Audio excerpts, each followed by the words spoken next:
dia a todos, bom dia a todas, bom dia para você que está nos nossos canais do YouTube acompanhando aqui o Mercado Investimentos. Aproveita, comenta aí no chat, deixa as suas impressões, compartilha esse vídeo, não deixa de se inscrever no canal. Mas eu quero dar um bom dia também muito especial para quem está na nossa sala lá no Papo Legal. A sala Mercado Investimentos Real Oficial já tem enquete rolando por lá.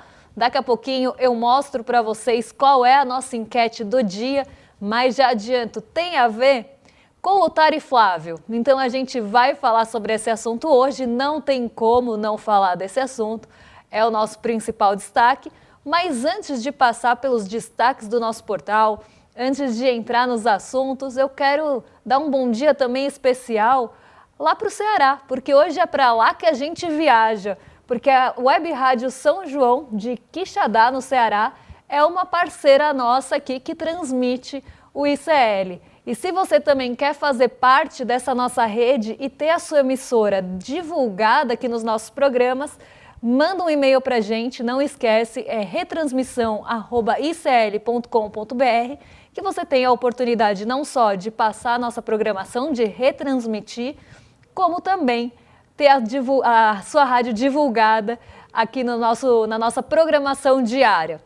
Dados os recados, quero dar boas-vindas a todos e todas ao nosso programa, porque hoje tem assunto pra caramba. Eu tô devendo assunto de hoje, então já vamos, de hoje não, né? De ontem e de hoje também. Já vamos passar pelos nossos destaques do dia, porque ontem foi dia ruim para a Bolsa. O mês de junho começou negativo na nossa Bolsa, mas não foi esse movimento que a gente viu acontecer nos outros lugares. Então a gente tem que entender o que motivou essa queda.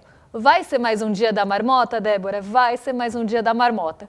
Muito do movimento vem repetindo dias anteriores e a gente vai passar rapidinho pelo fechamento da Bolsa, do dólar e de Nova York.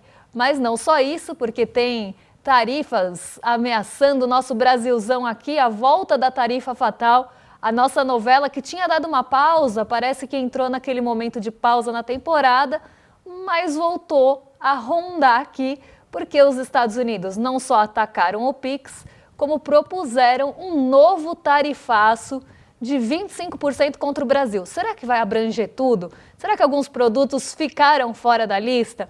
Então comenta aí no YouTube, comenta lá na nossa sala do Papo Legal, como vocês acham que ficou a composição dessas tarifas que devem entrar em vigência e que ficaram conhecidas como tarifável. Eu gostei muito desse nome e vou adotar. Nesse novo capítulo da tarifa fatal, a gente tem esse novo personagem também, que é o tarifável. Daqui a pouco a gente faz uma montagem nova com a nossa novela preferida aqui do Mercado Investimentos.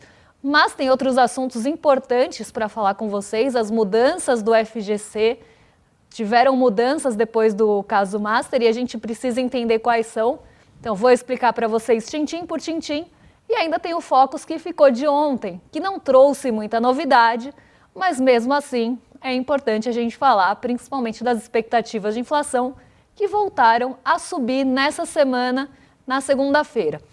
Dito isso, vamos dar uma passadinha aqui na nossa sala do Papo Legal, porque já tem enquete rolando por lá e a enquete hoje é a seguinte: como o Brasil deveria responder ao tarifaço dos Estados Unidos? Opção A, com reciprocidade, falei certo, né? Com reciprocidade e sem perder tempo. Negociar é a melhor saída, ou cada setor deve lutar por si? Aqui cada um por si e um Deus nos acuda. Então deixa aqui o seu voto, não deixa de participar aqui com a gente na enquete, que no final a gente traz o resultado do que a nossa audiência está achando do tarifaço e como a gente deve reagir em relação a esse novo episódio das tarifas impostas ao Brasil. Antes de passar pelo fechamento, vamos só dar uma olhadinha na agenda, que hoje a gente tem uma agenda curtinha, mas não por isso não importante, não por isso menos importante, até porque essa semana alguns dados devem ficar no radar, principalmente em relação a emprego nos Estados Unidos. Como vocês podem ver, o JOLTS já está por aqui e a gente ainda tem expectativas de inflação na zona do euro, mas não só essas expectativas, mas esses números preliminares da inflação da zona do euro. Isso deve ganhar um pouco de espaço na agenda e na condução do ritmo global, porque acabam impactando juros e crescimento econômico. Então vamos lá, porque no Brasil, às 5 horas da manhã, saiu o IPC-FIP de maio, Índice de Preços ao Consumidor medido pela FIP do mês de maio. Às 6 horas, na zona do euro, tem Índice de Preços ao Consumidor, como falei, dados preliminares ainda, não é o final, mas alguns dados que já trazem ali um indicativo de como deve ficar a inflação na zona do euro. E o núcleo dessa inflação também, núcleo só para vocês entenderem, é aquela inflação que exclui os preços mais voláteis, como por exemplo, energia e alimentos, e que normalmente não tem sensibilidade à taxa de juros. 8 horas da manhã, saiu também aqui no Brasilzão o IPCS das capitais de maio, a medição aqui é feita pela FGV, então é o Índice de Preços ao Consumidor semanal, que nem o de 8, só que só das capitais brasileiras. Que nem o de ontem, gente, hoje tá difícil. 11 horas da manhã, o Departamento de Comércio divulga agorinha o relatório de aberturas de vagas, o relatório JOLTS. Então aqui um relatório, um dos primeiros relatórios que vem aí numa sequência de dados de emprego dos Estados Unidos. Então a gente tem o ADP, o JOLTS e o Payroll. Então o JOLTS já começa abrindo essa semana de dados de emprego e isso deve ficar bastante no radar, justamente mostrando o ritmo do mercado de trabalho dos Estados Unidos, algo que está sendo muito olhado e olhado de perto, eu diria, pelo Banco Central dos Estados Unidos para decisões de política monetária. E como isso está no centro da discussão, os dados de emprego devem ganhar bastante relevância. Às 9h30 no Japão, tem PMI composto de serviços, medição final de maio, e às 10h45 na China, mesma coisa. PMI, índice de atividade dos gerentes de compras, composto e de serviços, a medição já final de maio. Dito isso, também vamos para o nosso fechamento, porque ontem a gente teve queda na Bolsa, queda de quase 1% no nosso Ibovespa. Não foi um dia fácil e já diria a Kátia, não está sendo fácil para o Ibovespa. Das últimas 32 sessões, só 9 ficaram positivas. Ibovespa vem afundando nessa sequência negativa e aprofundando as quedas. Para quem lembra, no começo do ano, Ibovespa estava esticando aquela alta, tendo uma alta super forte acumulada em 2026, e essa alta agora ela já foi reduzida para 6,87 ao ano. Perdendo fôlego aqui, Ibovespa, assim como eu nessa manhã, o Ibovespa está cansando, está perdendo fôlego, justamente por conta dos impasses envolvendo os Estados Unidos e o Irã e a não resolução desse conflito, e mais do que isso ontem. Novas escaladas no radar, a questão do Líbano também entrando na discussão. Então tudo isso fez com que o mau humor dos mercados voltasse e esse mau humor acabou chegando aqui no Brasil. Junto ao mercado internacional, junto a esse pessimismo global, a gente ainda tem algumas questões que impactam o Brasil diretamente. Então tem o cenário eleitoral se aproximando, conforme a corrida eleitoral fica mais próxima, o mercado tende a ficar mais volátil, isso já era esperado. A grande questão é que agora o cenário eleitoral vem acompanhado de questões geopolíticas e os impasses agora do Brasil com os Estados Unidos também voltam para o radar. As questões diplomáticas e geopolíticas envolvendo o Brasilzão e os Estados Unidos voltaram para a centralidade e isso deve também trazer um pouco mais de incerteza para o nosso mercado aqui.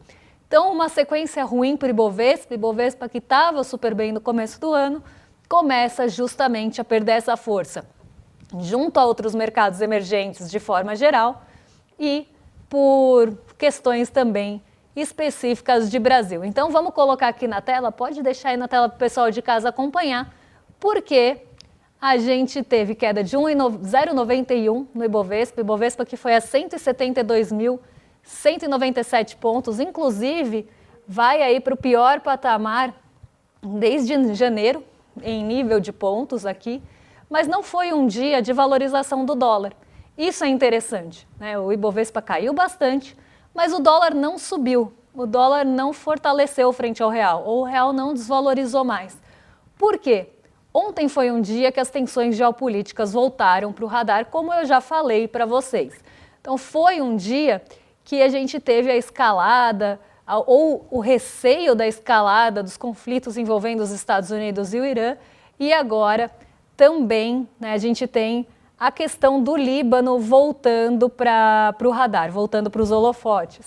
Até separei aqui que a tensão aumentou depois de um importante comando militar iraniano alertar moradores do norte de Israel sobre a possibilidade da ampliação dos conflitos caso as operações militares avancem no Líbano. Em resposta, o governo israelense reforçou que vai continuar as ações e sinalizou disposição para ampliar a ofensiva se os ataques contra Israel persistirem. Então agora, além da questão envolvendo, de certa forma, Israel, Estados Unidos e o Irã, a gente tem o Líbano também colocado na equação. Não agora, né, mas de volta com mais força, de volta avançando as ofensivas no Líbano, e parece que o conflito está longe de ser decidido. Quando você tem essa região sendo impactada por conflitos, o que acontece com o preço das commodities? O preço das commodities sobe. Inclusive, ontem foi um dia de alta do preço do petróleo.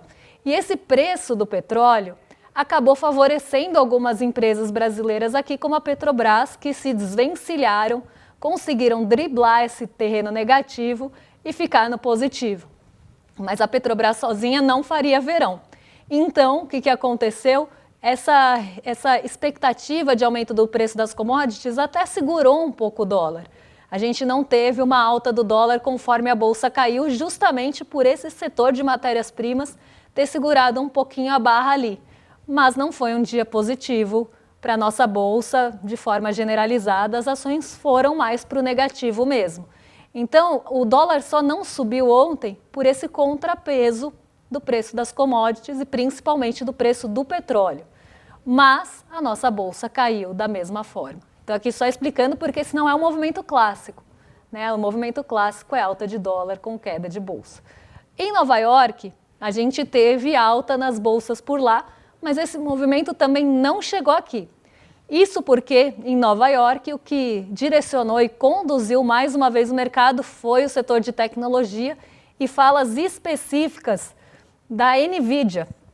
Eu também separei um trecho aqui, porque declarações do comando da NVIDIA sobre o potencial dos agentes de inteligência artificial para ampliar a produtividade e abrir novas possibilidades e oportunidades de negócio foram o motor, o propulsor desse setor de tecnologia ontem. O comentário ajudou a reduzir parte das preocupações sobre possíveis impactos negativos da tecnologia nas empresas de software, que é um medo, um receio que vem rondando. Então essas falas, esse posicionamento da NVIDIA acabou diminuindo um pouco esses receios e esse impacto. E aí as ações de tecnologia voltaram a subir. Só que aqui, Brasilzão não é muito sensível a movimento de empresas de tecnologia nos Estados Unidos. Então a gente não surfou essa onda. A gente acabou surfando a onda do petróleo, mas nada para levar a gente para o positivo. Lá em Nova York, por outro lado, as bolsas voltaram a se aproximar e até renovar as máximas em alguns casos. Então, um dia que a gente foi na contramão do exterior, mas porque o cenário geopolítico pesou aqui, outras questões também acabaram pesando mais no Brasil, como já expliquei, e Nova York teve um movimento muito específico do subsetor de tecnologia, como nos outros dias. Então, como falei aqui, parece mais um dia da marmota, mas é um dia da marmota com um fator novo, que é justamente a volta do tarifaço e os Estados Unidos voltando aqui a subir o tom com o Brasil, tom de ameaça, e agora voltou a falar das tarifas e da possibilidade dessa imposição de 25% de tarifa em relação aos produtos brasileiros. E aqui eu quero colocar um ponto bem específico, porque essa já é a nossa próxima matéria, então já vou usar de gancho aqui, porque os Estados Unidos voltaram a atacar o PIX, voltaram a falar sobre aquela investigação que estavam fazendo aqui em relação ao Brasil e como eles se sentem ameaçados pelo Brasilzão. Aí, quais são os pontos que eles veem nessa investigação de ameaça e pontos que eles usaram como justificativa, e como eu sempre falo aqui, Estados Unidos usa muito pretexto, o país por lá acabou usando alguns tópicos que a gente separou aqui para justificar essa tarifa de 25% contra o Brasil. Mas será que todos os produtos brasileiros exportados lá para os Estados Unidos vão ser taxados em 25% ou eles aprenderam alguma coisa com os primeiros episódios de Tarifa Fatal? Vamos ver, eu vou beber uma aguinha, vocês podem acompanhar aqui no painel que eu já vou colocar as primeiras informações e na sequência a gente já comenta para vocês. Vou só fazer a minha pausa para reidratação com a minha canequinha especial do Mercado de Investimentos da Selic e a gente já volta para falar sobre tariflável. Vamos lá!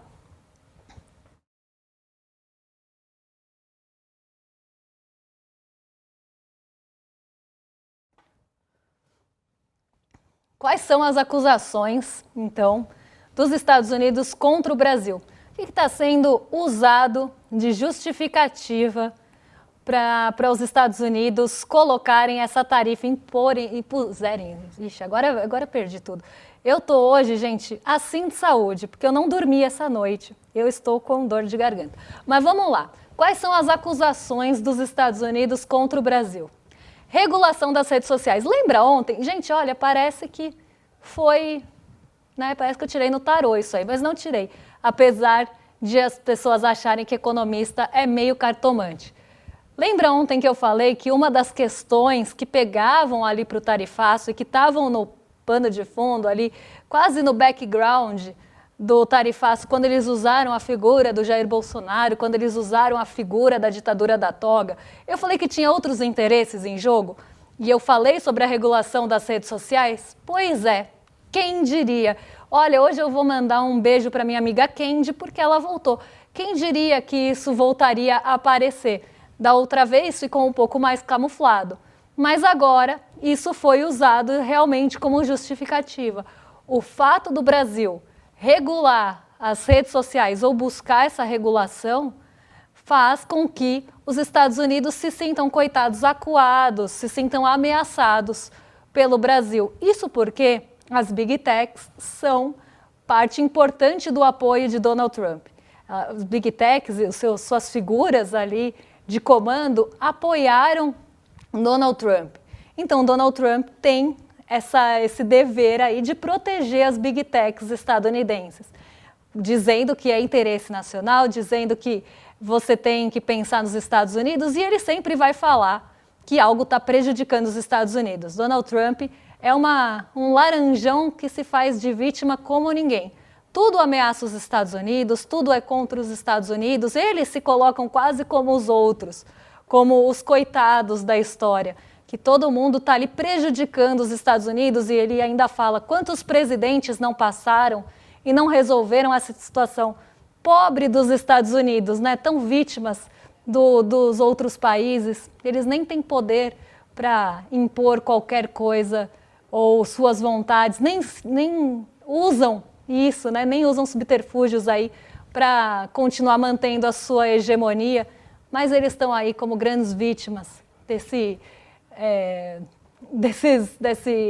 como ele vê ali, conjunção de países.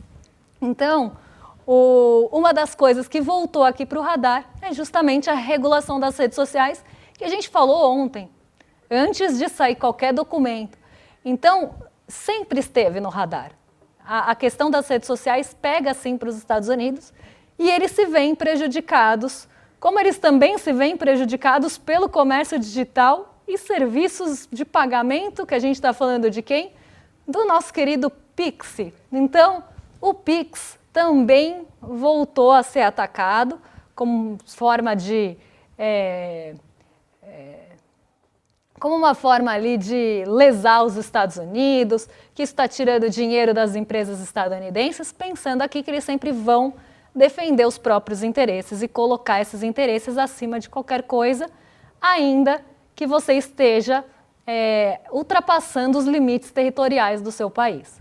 Então aqui o PIX voltou também como justificativa, algo que já era colocado. As tarifas preferenciais injustas, e aí entra também o acesso ao mercado de etanol. Eles têm uma questão, eles falam que o Brasil tarifa muito e que tem toda a questão da competitividade do etanol, que acaba passando ali à frente dos produtos estadunidenses, e isso na investigação deles também prejudica, é prejudicial, era essa palavra que eu estava tentando lembrar, é prejudicial aos Estados Unidos na visão deles mesmos. Então, a gente está falando deles se autoavaliando ali. Mas olha que interessante, eles falaram de combate à corrupção, desenterraram inclusive a Lava Jato como justificativa aqui, e falaram que o Brasil caiu no nível da corrupção mundial. Como se isso fosse algum parâmetro para eles, porque se o país for corrupto, se o país tiver, por exemplo, um ditador, se o país tiver qualquer justificativa que normalmente eles usam para sancionar ou para tarifar um outro país, mas estiver do lado deles e favorecerem os Estados Unidos, vocês podem ter certeza que eles vão fazer assim, ó, vão fechar os olhinhos mais ou menos e vão seguir em frente, não vão tarifar, não vão sancionar, porque estão ao lado dos interesses dos Estados Unidos e é isso que eles estão tentando proteger. Então eles usam aqui a corrupção como um coringão para justificar as tarifas. Mas vamos voltar aqui à lista, porque tem mais algumas coisas interessantes, como por exemplo, o desmatamento ilegal. Então, os Estados Unidos usaram como justificativa o desmatamento ilegal do Brasil para impor essas tarifas ao nosso país. E aí eu pergunto, que hipocrisia é essa? Porque Estados Unidos, conhecidíssimos por, inclusive Donald Trump, por falar de petróleo, exploração de petróleo a todo custo, para tudo, conhecido pelo Drill Baby Drill, falando de desmatamento, falando de meio ambiente, para mim parece uma coisa completamente estapafúrdia. Até porque, se a gente fosse pensar que o mundo todo tem o padrão de consumo dos Estados Unidos, se todo mundo tivesse o padrão de consumo que os Estados Unidos têm, a gente não teria recursos para suprir tal padrão de consumo. Então, Estados Unidos falando de meio ambiente, falando de desmatamento, parece uma coisa completamente estapafúrdia, porque também não fazem nada para mudar essa realidade, principalmente em relação ao meio ambiente. São negacionistas, inclusive climáticos. Então, parece completamente jogado aqui também só para justificar. Acesso ao mercado de etanol, já falei, a proteção de propriedade intelectual também entrou, como se houvesse uma morosidade nessa proteção de propriedade intelectual. Vamos para o próximo slide aqui, para o nosso próximo painel, porque a gente tem a justificativa aqui desses prejuízos injustos com os Estados Unidos. Ai, como eles são vítima. O Brasil também tem prejudicado injustamente empresas americanas que atuam em serviços de pagamento eletrônico concorrentes. Eles não querem concorrência, é um país que defende aí a livre concorrência até a página 2.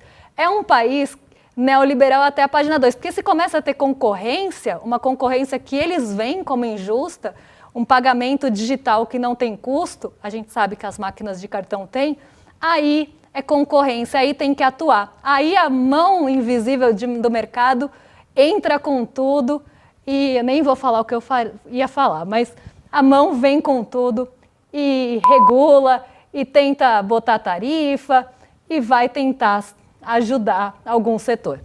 Enfim, livre concorrência nos outros é refresco e mão do Estado está sempre ali. Inclusive por meio de políticas que favorecem a sua principal empresa nacional.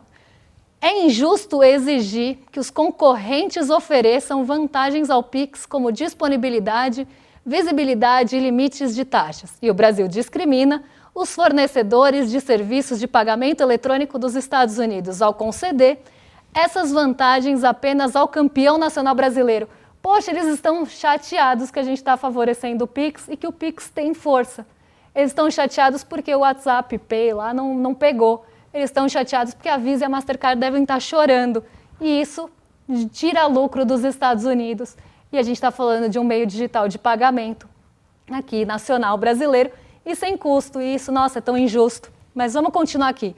Os atos políticas e práticas do Brasil relacionadas ao seu tratamento preferencial ao Pix, mas eles não estão também aqui, gente, favorecendo as empresas deles? E por que uma coisa nacional e que não tem custo ali não pode ser favorecida aqui? Não pode ser um meio de pagamento preferencial dos brasileiros? Por que a gente tem que se submeter a fazer pagamento pela Visa, pela Mastercard, pelo WhatsApp Pay, pelo Pay que for, desde que seja deles? Aí tudo bem, aí eles podem favorecer, mas a gente não. É mesmo chutando a escada. Mas vamos continuar aqui. Representam um ônus e restrição ao comércio dos Estados Unidos. Ai, coitados. Impondo custos aos provedores de serviço e forçando a promover o concorrente brasileiro sem compensação. Então, é o que eu falei aqui, né? Estão muito feridos e doídos com o Pix, mas isso é só uma das questões. Isso é só ali uma vírgula em todas as outras questões que estão em jogo aqui.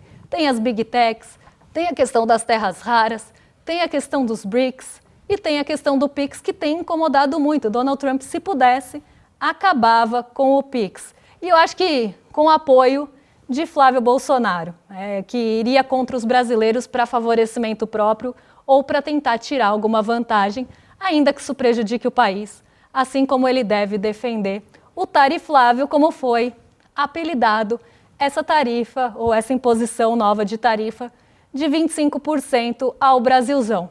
Mas nem tudo entrou na tarifa. Eu separei aqui alguns itens que não entraram. E olha só que curioso. Ficaram isentos do imposto de importação os produtos agropecuários como a carne bovina. Poxa, mas da outra vez deu tão certo tarifar o Brasil, né, gente? Botar 50% ali de tarifa deu muito certo em relação à exportação de carne. Estava ali sobrando carne nos Estados Unidos e ficou bem baratinho. Acho que eles aprenderam alguma coisa e dessa vez excluíram. Como excluíram o café, como excluíram as frutas tropicais, o petróleo, o minério, as terras raras, os aviões, os fertilizantes e os produtos farmacêuticos. Então, é até a página 2. É para mostrar um tom de ameaça, é para subir sim o tom, é para tentar jogar com negociação desigual, é para atacar o Pix, é para falar sobre as Big Techs, mas espera aí, não vamos taxar café, porque aí vai ficar caro para o estadunidense lá beber a xícara de café, não vamos taxar carne bovina, porque vai faltar comida no prato do estadunidense e isso vai ser impopular, como foi no tarifaço de 50%. Então, alguma coisa Donald Trump aprendeu com os erros anteriores, porque da outra vez que isso aconteceu, ele repetiu agora. Mas acho que pegou muito mal e num curto espaço, já com a popularidade dele derretendo, ele não ia cometer esse mesmo ato. Então, é uma tarifa ali, bem mais ou menos, mas com recados direcionados e claros. Então, o que ele quer falar ali é quer negociar de forma desigual e quer subir o tom mostrando que está descontente com algumas coisas.